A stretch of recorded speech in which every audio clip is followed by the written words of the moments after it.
Hello everyone. तो इस video में मैं आपको बताने वाला हूँ कि आप में से कौन से ऐसे लोग हैं जिनको CSIR का जो एसओ या एएसओ वाला जो एग्ज़ाम है उसकी प्रिपरेशन करनी चाहिए। ठीक है, तो देखिए ये एक नया वैकेंसी आया है, कंबाइंड एडमिनिस्ट्रेटिव सर्विस एग्जामिनेशन, जो CSIR का है। इसके अंदर दो बहुत ही अच्छे पोस्ट हैं, एक लेवल 7 का और एक लेवल 8 का है। तो अपॉर्चुनिटी तो खैर बहुत ही अच्छी है, लेकिन किनको अप्लाई करना चाहिए और किनको इससे दूर रहना चाहिए, मैं एक शॉर्ट वीडियो में आपको बेसिक बातें बताते हुए चलूँगा। ठीक है,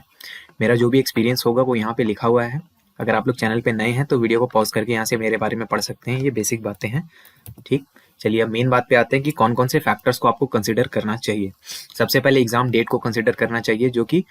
February 2024 ये टेंटेटिव डेट है, जो स्टेज 1 की एग्जाम है। ठीक है, इसके बारे में पहले से ही नोटिफिकेशन में आपको नोटिफाई किया हुआ है। ठीक,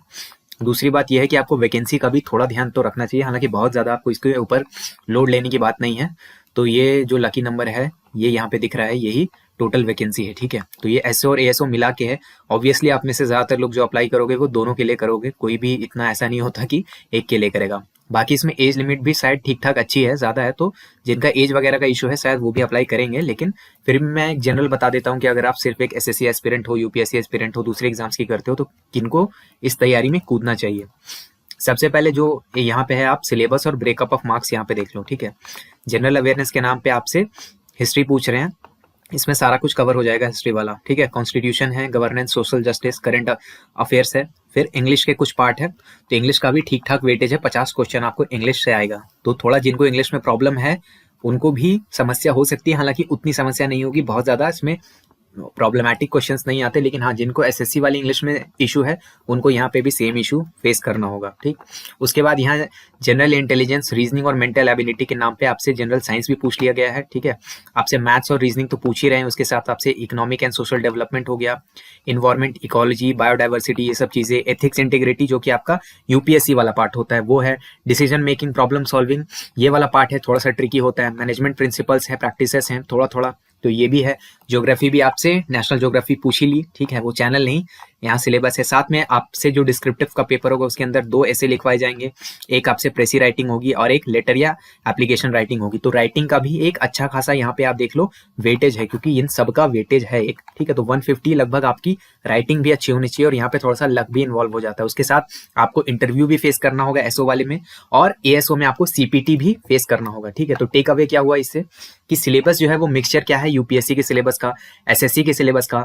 एथिक्स जो यूपीएससी के मेंस में आता है, मैनेजमेंट, डिसीजन मेकिंग, ये सब भी है, डिस्क्रिप्टिव भी है, और सीपीटी भी है, कंप्यूटर प्रोफिशिएंसी टेस्ट भी है। ठीक है, जिसमें आपका ठीक ठाक टेस्ट होता है, हालांकि उतना डिफिकल्ट नहीं है, आप निकाल सकते हो। लेकिन अगर कंप्यूटर में बहुत ही ज्यादा पीछे हो तो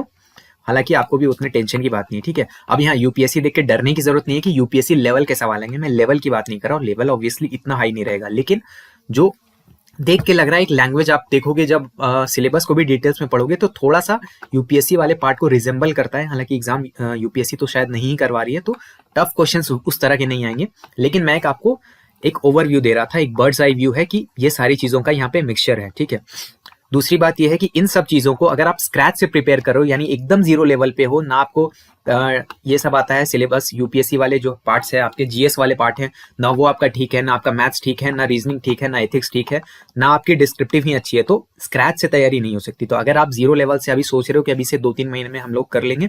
तो ठीक है, मतलब आपकी मर्जी है, वैसे करना है तो करो, लेकिन बहुत मुश्किल होएगा आपके लिए, ये रियलिस्टिक नहीं होगा कि आप स्क्रैच से जीरो लेवल से सब कुछ स्टार्ट कर लो। हाँ, कहीं कुछ कुछ चीजें सिलेबस में से आपका ऑलरेडी कंप्लीट है, किया हुआ है, वैसे लोगों को मैं आगे छांट के बताता हूँ कि किनको प्रिपेयर करना चाहिए। सबसे पहले अगर आप एक सीरियस यूपीएससी एस्पिरेंट रहे हो, भले आपका यूपीएससी निकला हो नहीं निकला हो वो मैटर नहीं करता, अगर आपने सीरियसली यूपीएससी की थोड़ी सी भी तैयारी की है, 6 महीना साल भर भी अगर आपने यूपीएससी को दिया है, अपना सीरियसली दिया है, ठीक है, ऐसा नहीं कि मजाक मजाक में दे दिए, बस ओवरएंड चले गए और फालतू के टाइम पास किया, वो नहीं, सीरियसली अगर आपने यूपीएससी को थोड़ा सा समय दिया है तैयारी को, और साथ में एज ए बैकअप अगर आपने एसएससी की भी तैयारी की है, सीजीएल वगैरह की, या फिर इसका वाइसे वर्सा भी कि आपका हो सकता है कि सीजीएल का एग्जाम वगैरह निकला होगा, आप किसी पोस्ट में होंगे, शायद टैक्स असिस्टेंट के पोस्ट में होंगे, चाहे इनकम टैक्स इंस्पेक्टर के पोस्ट में होंगे, किसी पोस्ट में होंगे, और अगर आप यूपीएससी की तैयारी कर रहे हैं तो आप एक डेडली कॉम्बो बनाते हैं, यानी यूपीएससी प्लस एसएससी वाले जो कैंडिडेट हैं वो डेडली कॉम्बो है। इस एग्जाम को निकालने वाले ज्यादातर बच्चे इसी बैच से उठ के आएंगे, जो यूपीएससी के एस्पिरेंट होंगे बट साथ में सीजीएल भी करते होंगे, अच्छे से दोनों को मैनेज जो कर रहे होंगे, वो बहुत बड़ा चंक बनाएंगे वैसे लोगों का जो सिलेक्शन लेकर के जाएंगे, खासकर एसओ वाला जो पोस्ट है जहाँ की इंटरव्यू का भी अच्छा वेटेज है। ठीक, तो मैं मोटा मोटी कहने का बात है कि ये सबसे आइडियल कैंडिडेट हो गए, लेकिन ऐसा जरूरी नहीं है कि सिर्फ यही निकालेंगे, और भी लोग हैं जैसे अगर जो यूजुअली यूपीएससी की तैयारी करते हैं जिनका 2 से ज्यादा अटेम्प्ट हो गया, आपको भी ये एग्जाम देना चाहिए। इसमें वैसे एसएससी वाला थोड़ा थोड़ा सेक्शन है, डिस्क्रिप्टिव वगैरह है, तो डिस्क्रिप्टिव तो आप हैंडल कर ही लोगे। थोड़ा सा आपके लिए इंग्लिश नया हो जाता है और मैथ्स और रीजनिंग नया हो जाता है, यानी बेसिकली जो सीसैट वाला आपका सेक्शन है, तो अगर सीसैट आपको बहुत परेशान नहीं करता, यूपीएससी एस्पिरेट रहे हो, 2 से ज्यादा अटेम्प्ट दे चुके हो,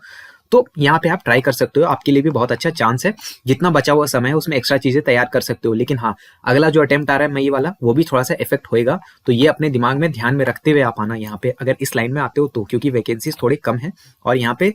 कोचिंग वालों ने बाजार गर्म कर रखा है, तो कंपटीशन थोड़ा सा यहाँ पे देखने के लिए आपको मिलेगा, ठीक है। अगर आपने यूपीएससी एपीएफसी वाले एग्जाम जो अभी पिछले साल हुआ था, ईपीएफओ का जो एग्जाम हुआ था, एपीएफसी एओईओ वाला जो एग्जाम है, काफी हद तक बहुत सारी चीज जो है वहां से ओवरलैप कर रहा है, ठीक है, बहुत बड़ा ओवरलैप है। तो अगर इस एग्जाम की भी आपने तैयारी की थी, बाई चांस अगर आपका प्रिपरेशन उतना नहीं हो पाया, यानी तैयारी उस तरह की नहीं थी कि आपका एग्जाम निकला है, लेकिन अगर आपने सीरियसली इसको दिया था अपना थोड़ा समय, तो आपके लिए भी ये एग्जाम बहुत अच्छा आइडियल एग्जाम रहेगा, ठीक।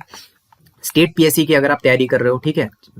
चाहे वो बिहार हो, झारखंड हो, किसी भी स्टेट का अगर आप पीसीएस का एग्जाम का टारगेट कर रहे हो, तो और साथ में आपका मैथ्स रीजनिंग ठीक ठाक है, गुड है, मैं ये नहीं बोल रहा बेस्ट, ठीक ठाक है। अगर आपका मैथ्स रीजनिंग, राइटिंग आपका ठीक है, मतलब राइटिंग इन द सेंस कि वो कर्सिव हैंड राइटिंग वाला नहीं, राइटिंग मतलब ठीक ठाक आप लिख लेते हो, ऐसे लेटर ये सब अच्छा लिख पाते हो, तो इसमें आपका एप्टीट्यूड अगर आप बना सकते हो, तो ऐसे कैंडिडेट्स को भी ये एग्जाम जरूर देना चाहिए। अगर आप आईबी एसीआईओ के एस्पिरेंट हो, तैयारी कर रहे हो, लेकिन जीए को आप डेप्थ में पढ़ने के लिए तैयार हो, यानी आईबीएसईआईओ में भी जीए का एक अच्छा खासा वेटेज है, उसमें भी डिस्क्रिप्टिव का सेक्शन है, तो बहुत अच्छा वहां से भी तालमेल बैठता है, लेकिन यहाँ का जो जीए है वो काफी ज्यादा अलग है, डेप्थ है, बहुत डिमांडिंग है, ठीक है।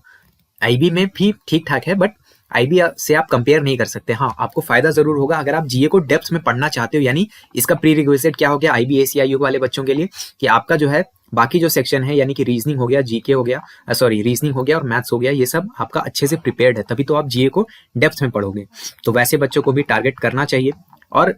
आखिरी में एसएससी के वैसे एस्पिरेंट्स जिनका जीए के अलावा वाला सारा पोर्शन फिनिश्ड है, थोड़ा थोड़ा उनका जनरल अवेयरनेस में भी कमांड है, और अभी दूर दूर तक उनके हाथ में कोई एग्जाम नहीं है, ठीक है, दूर दूर तक अगर आपको कोई एग्जाम नहीं दिख रहा, लेकिन आप एसएससी के एस्पिरेंट रह चुके हो, एसएससी का बाकी आपका जो कोर सिलेबस है, यानी आपका मैथ्स निपट चुका है, रीजनिंग निपट चुका है, इंग्लिश निपट चुका है, जीके ही आपका बस बच रहा है, और जीके में भी आपने काम भर तैयारी की है, यानी कि आपका थोड़ा थोड़ा तैयारी अगर जीके में हो चुका है, तब जाके आप इस 3 महीने में पकड़ सकते हो, क्योंकि आपको जो बाकी सेक्शन है, इंग्लिश आपको परेशान नहीं करेगा, आपको मैथ्स परेशान नहीं करेगा, रीजनिंग परेशान नहीं करेगा। लेकिन अगर आप एसएससी के बिगिनर हो, अभी आपका जो कोर सिलेबस है, जो मैं हमेशा सबको बताता हूँ कि जो आपके 150 नंबर आपको लेने हैं, 150 का वेटेज होता है जो, वो सारे सेक्शंस, यानी आपका क्या हो गया, इंग्लिश, रीजनिंग और मैथ्स, ये अगर अच्छे से आपका कंप्लीट अभी नहीं है, तब आपको दिक्कत हो जाएगा जब आपका एक्चुअल एग्जाम, यानी अगले साल जो सीजीएल सीएचएसएल ये सब आएगा, उसमें आपको प्रॉब्लम आएगी, तो आपको वहां से डाइवर्ट होना पड़ जाएगा, क्योंकि यहाँ पे एग्जाम तो थोड़ा सा कॉम्पिटिटिव हो जाएगा। तो अगर आपका वो तीनों सेक्शन अच्छे से तैयार है, जीए में थोड़ी बहुत ग्रिप है, तो जरूर आओ इस एग्जाम में, बहुत अच्छा आप भी कर सकते हो, ठीक है। 3 महीना लगभग मोटा मोटा समय है, 3 महीने से कम ही मानो, लेकिन किया जा सकता है, इट इज प्रॉपरली डुएबल, ठीक है। थोड़ा बहुत अगर हो सकेगा तो, क्योंकि मैंने यूपीएससी की तैयारी की, पिछले साल ईपीएफओ वाले एग्जाम को भी मैंने टारगेट किया था, हालांकि वो मेरा एग्जाम निकला नहीं था, ठीक है, तो मुझे एक्सपीरियंस जरूर है इस तरह के कुछ एग्जाम्स को देने का। यूपीएससी मैंने प्रीलिम्स क्रैक भी किया था, लेकिन मतलब क्या ही बोलो, अगर बोलोगे तो मैं कुछ गाइडेंस अगर हो सकेगा तो दूंगा, बाकी कुछ और वीडियोस ला दूंगा। अगर इस वीडियो में अच्छा रिस्पांस आता है तो बहुत सारे छोटी छोटी बातें हैं, प्रमोशन हो गया, पोस्टिंग लोकेशन हो गया, ये सब चीजें जो है वो मेरे पास कुछ जानकारियां हैं, तो अगर आप बोलोगे तो मैं आपसे साझा कर दूंगा वीडियोज में। अगर इस वीडियो पर अच्छा रिस्पॉन्स आता है, आप लोग कमेंट में बताते हो, बाकी अगर हो सकता है ये वीडियो अपडेट हो जाए, यूट्यूब एल्गोरिदम इसको नहीं पुश करे, आप लोग शेयर वगैरह नहीं करो, तो मतलब नहीं बनता इस तरह की वीडियोस बनाने का। अच्छा, कैसे बच्चे जिनको अवॉइड करना चाहिए, अवॉइड ऐसे लोगों को करना चाहिए अगर आपका जीएस, यानी कि बेसिकली जीएस बोलो, जीके बोलो, जनरल अवेयरनेस बोलो, जो आपका 0 लेवल पे है, अभी कुछ भी आपने कभी नहीं पढ़ा, कभी भी लूसेंट उठा के नहीं देखे, कभी भी एनसीईआरटी को रिवाइज नहीं किया, किसी भी जीएस वाली किताब को आज तक पढ़े भी नहीं हो, छुए भी नहीं हो, तब आप 0 लेवल से जीएस को नहीं प्रिपेयर कर सकते। भले कोई भी कोर्स वाला आपको कोर्स बेचने के लिए कुछ भी आपके दिमाग को ब्रेन वॉश करे, लेकिन बहुत बहुत बहुत मतलब अब देखो, इम्पॉसिबल कुछ भी नहीं होता, शायद ऐसा कोई होगा भी जो आके हो सकता है कि 0 लेवल से करके रैंक 1 भी फोड़ दे, लेकिन मैं एक्सेप्शन की बात नहीं कर रहा हूँ। इन जनरल अभी से 0 लेवल से पूरा उसका जो जीएस का इतना हैवी वेटेज है, हैवी डिपेंडेंस है, अभी से 2-3 महीने में करना बहुत बहुत कठिन है। बाकी करने वाले तो कर ही जाएंगे, लेकिन इन जनरल यहाँ पे जीएस में थोड़ा सा एक्सपीरियंस का गेम है, ठीक। अगर आप एक बैंकिंग एस्पिरेंट हो तब भी आपको ये अवॉइड करना चाहिए, क्योंकि बैंकिंग में मच बेटर अपॉर्चुनिटीज अभी पॉपअप हो रही है। हाँ, मैं मान सकता हूँ कि वहाँ पे जॉब प्रोफाइल काफी अलग होता है, थोड़ा हेक्टिक होता है, लेकिन आप लोगों का क्या है कि जीएस उतना डेवलप नहीं होता आमतौर पर, ठीक है। और अगर आपका आप जीएस वगैरह उतना डेवलप हो ही गया है तो आप लोग मतलब आरबीआई ग्रेड भी ये सबको टारगेट करते हो, तो जनरली आपके लिए नहीं है। बाकी ऑब्वियसली अगर चाहो तो मैं यहाँ पे आपको अटेंशन दे दूं कि ये जस्ट मेरा एडवाइस है, आप जो वही करो जो आपको अपने करियर के लिए बेस्ट लगता है, ठीक है। अपने पेरेंट्स वगैरह से बात करो, आसपास देखो, लेकिन मेरा एडवाइस ये रहेगा कि इन जो दो कैटेगरी में बच्चे पढ़ते हैं उनको अवॉइड कर देना चाहिए, ठीक है। बाकी बेकार में फॉर्म भर के आपको पैसा लगाना है, एग्जाम में नंबर्स बढ़ाने हैं कि हाँ ज़्यादा से ज़्यादा लोगों ने फॉर्म भरा था तो अच्छी बात है, ठीक है। और एक बार और भी ध्यान रखना कि जो कोचिंग वाले लोग आपको बोल रहे हैं, जिस तरह से आपको गाइड कर रहे हैं, उनके गाइडेंस को थोड़ा सा पिंच ऑफ सॉल्ट से लेना। खासकर ऐसे मतलब जो भी कोचिंग वाले जिनके पास अपना कुछ प्रोडक्ट है आपको सेल करने के लिए, तो वो तो चाहेंगे कि आप ज्यादा से ज्यादा नंबर्स में इस एग्जाम में घुस जाओ, ठीक है। तो वो थोड़ा सा उनको अवॉइड करना, ठीक ना, क्योंकि